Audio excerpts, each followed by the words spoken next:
Okay.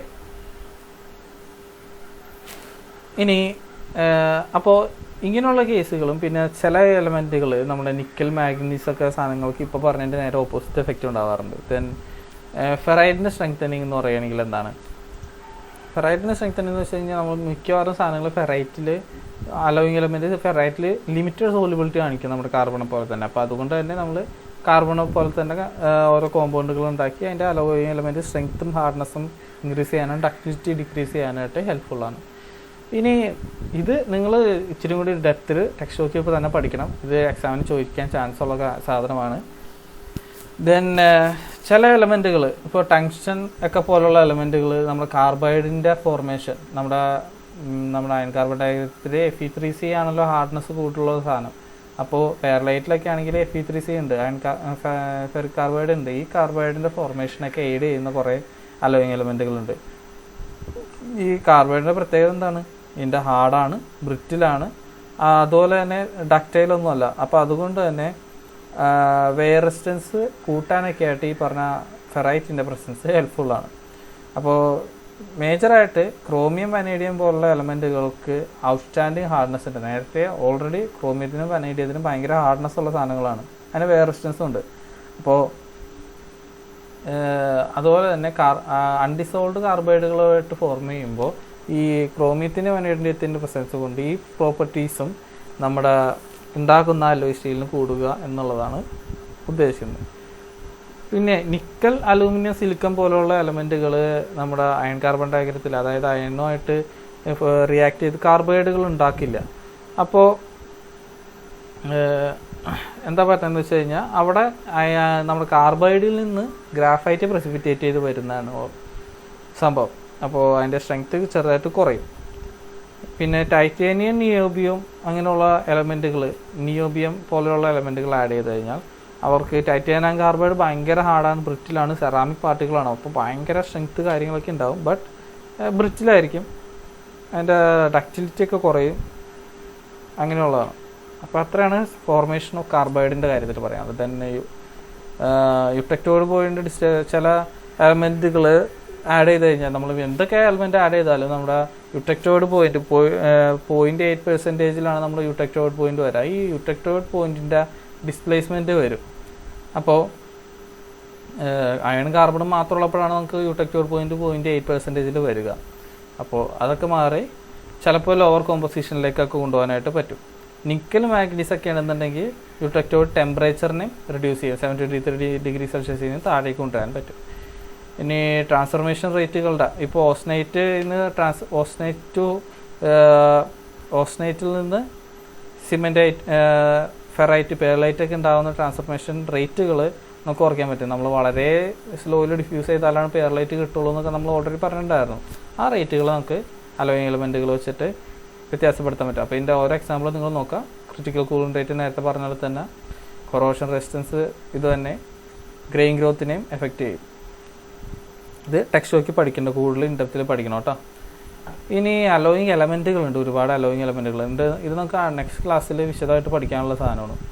അപ്പോൾ allowing elements എന്ന് പറയുമ്പോൾ അതിൻ്റെ ഒരു ജനറൽ ഐഡിയ ഇതാണ്. അതായത് ഓരോ അലോയിങ് എലമെൻറ്റിനും അതിൻ്റേതായിട്ടുള്ള ഇൻഹെറൻറ്റ് ക്യാരക്ടറിസ്റ്റിക്സ് ഉണ്ടാവും. അപ്പോൾ അത് ഇത്ര പെർസെൻറ്റേജ് വരെ നമുക്ക് മാക്സിമം കയറ്റാനും പറ്റുള്ളൂ.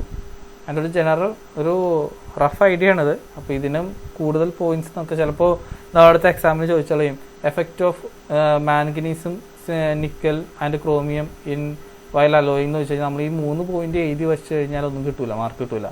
ബാക്കിയുള്ള 3 സാധനങ്ങൾ നമ്മൾ എന്ത് ചെയ്യണം, നമ്മൾ ഇതിൽ വേറെ ആപ്ലിക്കേഷൻസ് ഉണ്ട്. ഇതിൻ്റെ ജനറൽ ഓവർവ്യൂ ആണെന്നുള്ളൂ. അപ്പോൾ സൾഫർ ആണെങ്കിൽ 0.33% മുകളിലേക്ക് കയറ്റി കഴിഞ്ഞാൽ സൾഫർ കൊറോഷൻ കൂടും. കൊറോഷനെ പ്രൊമോട്ട് ചെയ്യുന്ന ഒരു സാധനമാണ് സൾഫർ. അപ്പോൾ സൾഫർ 0.33% വരെ കിട്ടുള്ളൂ. ബട്ട് സൾഫറിൻ്റെ പ്രസൻസ് ഉണ്ടെങ്കിൽ മെഷീനബിലിറ്റി ഇൻക്രീസ് ചെയ്യും, നമ്മൾ എയ്ത്തിലേക്ക് ഇട്ട് മെഷീൻ ചെയ്യാനുള്ള ഇത് ഇൻക്രീസ് ചെയ്യും. ദെൻ പക്ഷേ വെൽഡബിലിറ്റിയും ഡക്റ്റിലിറ്റിയും കുറയും. വെൽഡബിലിറ്റി എന്ന് വെച്ചാൽ എന്താണ്, വെൽഡ് ചെയ്യാനുള്ള എളുപ്പത്തിന് വെൽഡബിലിറ്റി എന്ന് പറയുന്നത് മെറ്റീരിയലിനെ വെൽഡ് ചെയ്യാനുള്ള എളുപ്പം. ഇനി ഫോസ്ഫറസിൻ്റെ പെർസെൻറ്റേജും 0.12% വരെയാണ് നമ്മൾ നിർത്തുള്ളൂ. അപ്പോൾ ഫോസ്ഫറസും സൾഫർ പോലെ തന്നെ മെഷീനബിലിറ്റി ഇൻക്രീസ് ചെയ്യാനും ബട്ട് ഇമ്പാക്ട് സ്ട്രെങ്ത് റിഡ്യൂസ് ചെയ്യും അറ്റ് ലോ ടെമ്പറേച്ചറിൽ. അതാണ് പ്രശ്നം. ദെൻ സിലിക്കൺ കാർബൈഡ് എന്നൊക്കെ പറയുന്നത് സെറാമിക് പാർട്ടിക്കിൾസ് ആണ്. അപ്പോൾ സിലിക്കൻ്റെ ഗുണം എന്താണെന്ന് വെച്ച് കഴിഞ്ഞാൽ നമ്മുടെ മോൾട്ടൺ മെറ്റീരിയലിൽ ഇപ്പോൾ മോൾട്ടൺ സ്റ്റേറ്റിലാണ് നമ്മൾ ഈ സിലിക്കൻ്റെ നമ്മൾ അലോയിങ് ഒക്കെ മോൾട്ടൺ സ്റ്റേറ്റിലാണ് ആഡ് ചെയ്യുക.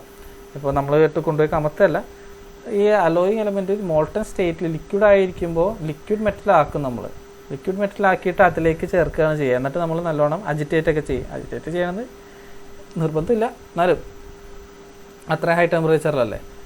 നമ്മൾ 1500 ഡിഗ്രി സെൽഷ്യസിൻ്റെ മുകളിലേക്കാണ് ലിക്വിഡ് സ്റ്റേറ്റിലിരിക്കുക. അപ്പോൾ നമ്മൾ 2000 ഡിഗ്രി സെൽഷ്യസിൻ്റെ അടുത്ത് വരെയൊക്കെ നമ്മൾ ചിലപ്പോൾ ഹീറ്റ് ചെയ്തിരിക്കും.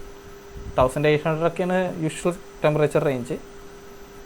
ഓക്കെ, അപ്പോൾ സിലിക്കൻ്റെ പ്രത്യേകത എന്താ വെച്ച് കഴിഞ്ഞാൽ നമ്മൾക്ക് ഈ ഹൈ ടെമ്പറേച്ചറിലിരിക്കുന്ന ലിക്വിഡ് സ്റ്റേറ്റിലിരിക്കുന്ന ഈ സാധനത്തിന് അയണിന് ഓക്സിഡേഷനുള്ള, അതായത് ഓക്സിഡേഷൻ കൊറോഷനായിട്ട് വരാനുള്ള, അതായത് തുരുമ്പ് ലിക്വിഡ് സ്റ്റേറ്റിൽ തന്നെ ഉണ്ടാക്കാനുള്ള കപ്പാസിറ്റി ഉണ്ട്. Fe2O3 ഒക്കെ ഉണ്ടാക്കാനുള്ള കപ്പാസിറ്റി ഭയങ്കര കൂടുതലാണ്. അപ്പോൾ അതിനെ ഇൻഹിബിറ്റ് ചെയ്യാനായിട്ട് സിലിക്കൻ്റെ എമൗണ്ട് ഹെൽപ്പ് ചെയ്യും.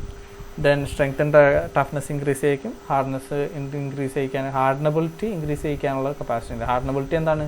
ഹാർഡനബിലിറ്റി എന്ന് പറഞ്ഞാൽ നമ്മൾ കൊഞ്ച് ചെയ്യുമ്പോൾ ഇൻക്രീസ് ചെയ്യുന്ന ഹാർഡ്നെസ്സിൻ്റെ എമൗണ്ടാണ് ഹാർഡനബിലിറ്റിനെ ഉദ്ദേശിക്കുന്നത്. നമ്മൾ ജോമിനി എൻഡ് സ്ട്രെസ്സൊക്കെ നമ്മൾ ലാസ്റ്റ് മൊഡ്യൂളിൽ പഠിച്ചാണ്. Then also magnetic permeability increase ചെയ്യും, നമ്മുടെ പെർമനന്റ് മാഗ്നറ്റുകളൊക്കെ ഉണ്ടാക്കാനായിട്ട്. ദെൻ മാംഗനീസിൻ്റെ പ്രത്യേകത ഇതുപോലെ തന്നെയാണ്. മാംഗനീസ് ഹാർഡനബിലിറ്റി ഇൻക്രീസ് ചെയ്യും. സൾഫറിൻ്റെ അഡ്വേഴ്സ് എഫക്റ്റുകൾ, ഇതിൻ്റെ കൊറോഷനും അതുപോലെ തന്നെ വെൽഡബിലിറ്റി ആൻഡ് ഡക്റ്റിലിറ്റി ഡിക്രീസ് ചെയ്യുന്ന സാധനത്തിനെ കൗണ്ടർ ചെയ്യാനായിട്ട് മാംഗനീസ് ഹെൽപ്പ് ചെയ്യും. നിക്കലിൻ്റെ പ്രത്യേകത എന്ന് പറയുമ്പോൾ നിക്കൽ ആഡ് ചെയ്ത് കഴിഞ്ഞാൽ 0.1 to 5% വരെ നിക്കൽ ആഡ് ചെയ്യാം. നിക്കൽ ടഫ്നെസ് ഇൻക്രീസ് ചെയ്യും, അതുപോലെ തന്നെ impact strength at low temperature increase ചെയ്യുന്ന ഒരു എലമെൻ്റാണ് നിക്കൽ. ദെൻ ക്രോമിയം ഉണ്ട്. ക്രോമിയം ഓൾവേസ് കൊറോഷൻ റെസിസ്റ്റൻസ് ആണ്. സ്റ്റെയിൻലെസ് സ്റ്റീലിൽ കൂടുതലുള്ളത് ക്രോമിയം ആണ്. മേജറായിട്ടുള്ള അലോയിങ് എലമെൻറ്റ് ക്രോമിയം ആണ്. അപ്പോൾ chromium resistance to oxidation and corrosion. High temperature red strength എന്ന് പറയുന്നത്, ഹൈ ടെമ്പറേച്ചറിൽ സ്ട്രെങ്ത് മെയിൻറ്റെയിൻ ചെയ്യാനായിട്ട് ക്രോമിയം കൂട്ടിച്ചേർക്കുന്നത് നല്ലതാണ്. ദെൻ ലൈക്ക് വൈസ് മോളിബ്ഡിനം എപ്പോഴും വെയർ റെസിസ്റ്റൻസിൻ്റെ എലമെൻ്റാണ്. ഹാർഡനബിലിറ്റി ഇൻക്രീസ് ചെയ്യും. അപ്പോൾ വെയർ എന്ന് വെച്ചാൽ എന്താണ്? ഒരു തേയ്മാനം വരാണ്ടിരിക്കുന്ന സാധനം മെറ്റീരിയൽ ഹാർഡായിരിക്കണമല്ലോ, അപ്പോൾ അതിൻ്റെ ഹാർഡനബിലിറ്റി ഇൻക്രീസ് ചെയ്യും. അതുപോലെ തന്നെ ബാക്കിയുള്ള അലോയിങ് എലമെൻറ്റുകളുടെ എഫക്റ്റിനെ എൻഹാൻസ് ചെയ്യാനൊരു ചെറിയ കപ്പാസിറ്റി ഉണ്ട്. അതുപോലെ തന്നെ ടെമ്പർ ബ്രിറ്റിൽനെസ് എന്ന് പറയുന്ന പ്രോപ്പർട്ടി ഉണ്ട്. അതായത് ടെമ്പർ ചെയ്യുമ്പോൾ നമ്മൾ ടെമ്പർ ചെയ്യണത് എന്താണെന്നറിയാം, നമ്മൾ ഓവനിൽ ഹീറ്റ് ചെയ്ത് ഒരു ഹൈ ടെമ്പറേച്ചർ 8 ടെമ്പറേച്ചറിന് മുകളിൽ കീപ്പ് ചെയ്യുമ്പോഴാണ് ടെമ്പറിങ് ആവുന്നത്. ഈ ടെമ്പർ ചെയ്യുമ്പോൾ ചില എലമെൻറ്റുകൾ ബ്രിറ്റിലായി പോകാറുണ്ട്. ആ ടെമ്പർ ബ്രിറ്റിൽനെസ്സിനെ കൗണ്ടർ ചെയ്യാനായിട്ട് മോൾഡിനെ ആഡ് ചെയ്താൽ മതി.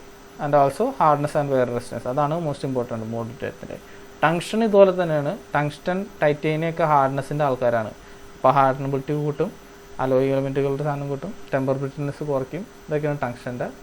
വനേഡിയം ഇതുപോലെ തന്നെ. ടങ്സ്റ്റൺ, വനേഡിയം, ടൈറ്റേനിയം ഏകദേശം സിമിലർ ആണ്, വെയറിൻ്റെ ഒക്കെ ആൾക്കാരാണ്. Then copper corrosion resistance increase ചെയ്യാൻ ഹെൽപ്ഫുൾ ആണ്.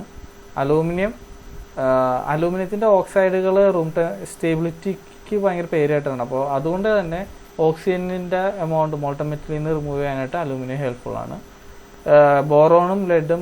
ബോറോൺ മെഷീനബിലിറ്റി ഇൻക്രീസ് ചെയ്യും. ബോറോൺ ഹാർഡനബിലിറ്റിയും ലെഡ് മെഷീനബിലിറ്റി ഇൻക്രീസ് ചെയ്യുന്നതാണ്. ദെൻ കൊബാൾട്ട് ഉണ്ട്. കൊബാൾട്ട് റെഡ് ഹാർഡ്നെസ്, ഇതുപോലെ റെഡ് ഹോട്ടായിട്ട് ഹൈ ടെമ്പറേച്ചറിൽ ഇരിക്കുമ്പോൾ ഉള്ള ഹാർഡ്നെസ്സിനൊക്കെയാണ് കൊബാൾട്ട്. ഇതൊക്കെ എന്തിനാണ് വെച്ചാൽ കൊബാൾട്ട് ക്രോമിയം ഹൈ ടെമ്പറേച്ചറിൽ ഹാർഡ്നെസ് കീപ്പ് ചെയ്യാന്ന് വെച്ചാൽ എന്തിനാണ് ഇതിന് ആപ്ലിക്കബിൾ ആയിട്ടുള്ളത്? അതായത് നമ്മൾ മെഷീൻ ചെയ്യുമ്പോൾ ടൂൾ ഉണ്ടാക്കുന്നത് ഇപ്പോൾ എനിക്ക് ഇരുമ്പിനെ ഒരു സിലിണ്ടറിനെ കട്ട് ചെയ്ത് ഷേപ്പ് ചെയ്യണം, അതിൻ്റെ അത് പല പല ഗ്രൂവുകൾ ഉണ്ടാക്കണം. അപ്പോൾ നമുക്കൊരു ടൂൾ വെച്ചിട്ടായിരിക്കും ചെയ്യുക. ആ ടൂളും ഇതുപോലെ സ്റ്റീലുകൊണ്ട് ഉണ്ടാക്കാം, ടൂൾ സ്റ്റീൽ ഉണ്ട്. അപ്പോൾ അതിൻ്റെ അകത്ത് കൊബാൾട്ടും ക്രോമിയം ചേർത്ത് കഴിഞ്ഞ് കഴിഞ്ഞാൽ ഈ ടൂൾ സ്റ്റീൽ ഈ കട്ട് ചെയ്യുന്ന സമയത്ത് ഇതുമ്പോൾ ഒരുപാട് ഹൈ ടെമ്പറേച്ചറും ഹൈ ഫ്രിക്ഷനൊക്കെ ഉണ്ടാകും. അപ്പോൾ ആ ഹൈ ടെമ്പറേച്ചറിലേക്ക് പോകുന്ന സമയത്ത് ഇതിൻ്റെ ഹാർഡ്നെസ് കുറഞ്ഞു കഴിഞ്ഞാൽ പിന്നെ ഇതിന് കട്ട് ചെയ്യാൻ പറ്റില്ല. നമുക്ക് ഒരു ഹാർഡ്നെസ് കുറഞ്ഞ സാധനത്തിനെയാണ് നമുക്ക് ഹാർഡ്നെസ് കൂടിയ സാധനം കൊണ്ട് കട്ട് ചെയ്യാൻ പറ്റത്തുള്ളൂ. അപ്പോൾ നമ്മൾ ടൂൾ സ്റ്റീലിൽ എപ്പോഴും കൊബാൾട്ടും ക്രോമിയം നിർബന്ധമായിട്ട് ചേർക്കും. കാരണം ഒരു റെഡ് ഹാർഡ്നെസ് ഇമ്പ്രൂവ് ചെയ്യിക്കും. അതായത് ഹൈ ടെമ്പറേച്ചറിൽ ഭയങ്കര ഹൈ ടെമ്പറേച്ചറായിട്ട് റെഡ് കളറായാൽ പോലും ഈ സാധനത്തിൻ്റെ ഹാർഡ്നെസ് മെയിൻറ്റെയിൻ ചെയ്യാനായിട്ടുള്ള കപ്പാസിറ്റി ഉണ്ട് എന്നുള്ളത്. ഓക്കെ, അപ്പോൾ ഇത്രയും മതി. ബാക്കി നമുക്ക് നെക്സ്റ്റ് ക്ലാസ്സിൽ നോക്കാം. Thank you.